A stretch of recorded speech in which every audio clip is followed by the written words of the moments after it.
Na-inquest na po ang pulis na walang habas na namaril sa Pangasinan National High School na ikinamatay ng 4 na tao kabilang ang 3 guro. Nagdilim daw ang palingin ng pulis nang malamang nagbabayad pala sa kanyang kolektor ang mga gurong matagal na niyang sinisingil. Pulis na naman. Nakatutok si Haji Rieta.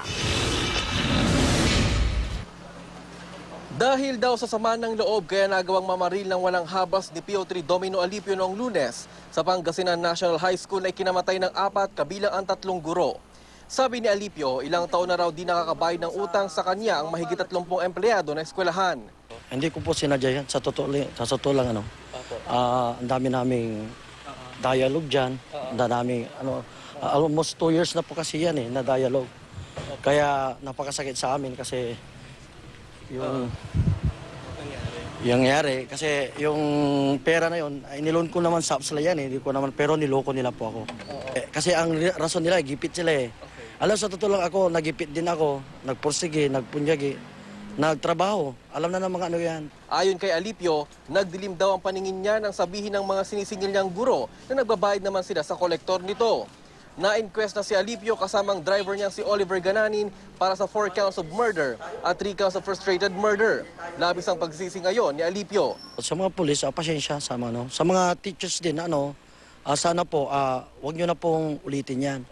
Sa presinto ng Lingayen, nagharap si Alipio at ang kapatid ng binaril niyang kolektor. Mahirap sir, kinuha mo na agad yung kapatid ko. Kinuha mo na yung buhay niya. Hindi man lang siya nakapagsisi, nakapagbalik loob sa Diyos. Patawarin niyo po ako. Kilala si Alipio ng kanyang mga kasamahan sa serbisyo bilang palabati. Kung yung personal interaction namin, aside from dun sa nangyari, okay naman siya jolly naman siya na person. Kasi from his body build, medyo chubby siya. So, plus, mahilig siya mag-greet naman Pakiusap ko lang sana sa mga taong bayan at sa mga iba pa na sana wag naman ninyong husgahan ang asawa ko ng ganun-ganun lang. Dapat alamin niyo muna kung anong pulot dulo nito. Nakipagpulong ng Department of Education sa PNP para sa epektibong pagpapatupad ng seguridad sa mga eskwelahan at maiwasan ang anumang krimen. Naiuwi ng 13 gurong biktima sa pamamaril, kabilang dito si Florenda Flores na nagtuturo ng alternative learning system.